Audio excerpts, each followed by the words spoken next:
Hello everyone. During this time of quarantining, I have been binging a lot of movies these past few months.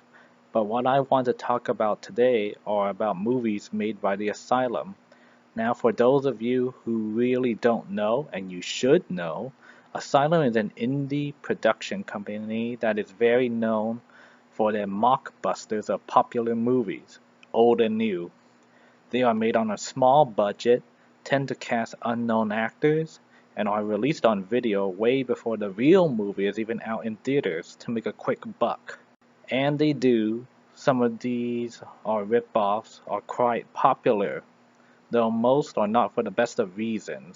Because these are made cheaply, it's evident that the scripts and special effects are not up to standards. So here, in this case, I have watched 4 Asylum movies during lockdown so you don't have to. Oh boy. H. G. Wells' War of the Worlds, the Mockbuster to DreamWorks' own title. As someone who never read the book, I can only judge by how it goes against the theatrical one.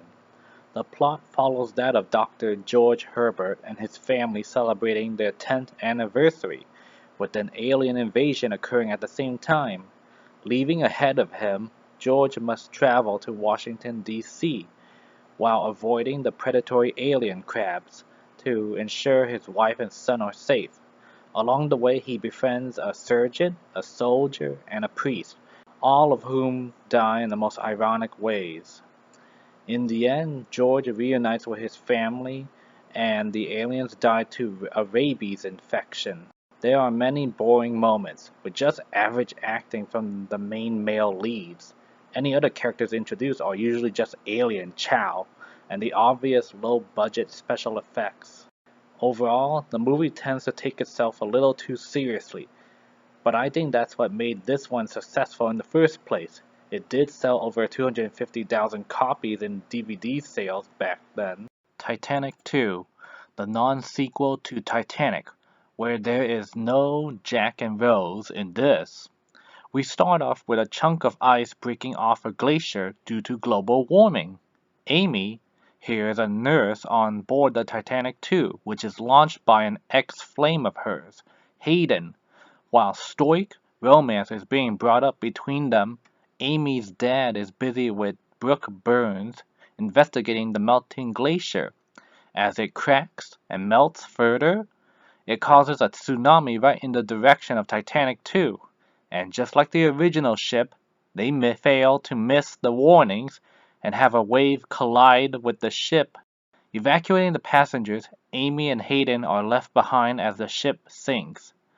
On Amy's dad's advice, they find a safe spot and share an air tank until he can come rescue them. In the end, the remaining passengers survived and Amy is rescued while Hayden drowns in self-sacrifice. This is not as bad as the previous one for a low-budget disaster movie. It fills its role, despite the subpar acting from some actors and the two-dimensional characters really. Ah, Jack and the Beanstalk. I mean, killer? This is the mockery of Giant Slayer that totally screws you over in that there's no giants present in this movie at all. At least, not anymore.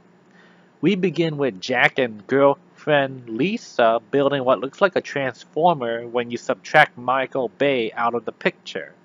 A crazy guy tries to get to him, only his parents push him off but not sign up for a restraining order.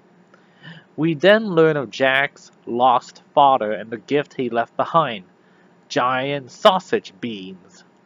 Well now, a beanstalk appears and throws Jack up to the land of the clouds. Now you would have thought people who would freak out and panic, but nope, everyone's all chill with everything going on. So Jack explores the land of the clouds and runs into a creature that looks like a Jurassic Park gone wrong, only to find himself rescued by Howl's moving castle. Just kidding. It's by his long-lost papa, whom we see has not aged a bit at all. We then learn that Jack's dad had killed the giants that roamed the area, and leaving these things to terrorize the land with the control of this sexy lady.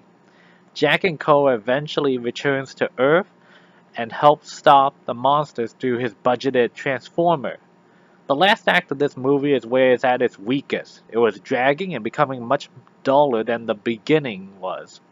Even so, this film is even more tolerable to an extent, if not at least unintentionally funny at some parts.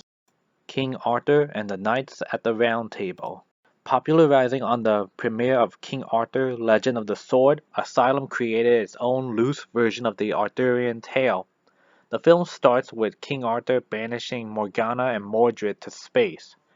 Fast forward to present day, we are in Thailand, where the descendants of Arthur and his knights are in a professional combat game. It's up to them to defeat Morgana and her army and to find the sword of Excalibur. Despite having the same run time as the other movies, I found this one to be at a faster pace, so no long sufferings for me. Of course, the faster pace meant that they had to give up focus on characterization and rush dialogue. The fight scenes are just okay. Bad camera focus with dark lighting does not fully hide the sword stabbing that occurs. Seriously, I could see some scenes where the blade does not even go through the opponent. The third act is an improvement over Jack the Giant Killer, albeit that's not saying much for this production. But it went from Arthurian fantasy to kaiju movie in an instant. Overall, the faster pacing and action style attempt makes this flick goes by real fast, but it loses your connection with the characters since we barely know much about each of them at all. Caricatures at best. And the acting borders between passable to hammy in this one. I admit I wasn't bored with any scenes in this movie, but a decent production would have found a way to balance between plot driving and characterization.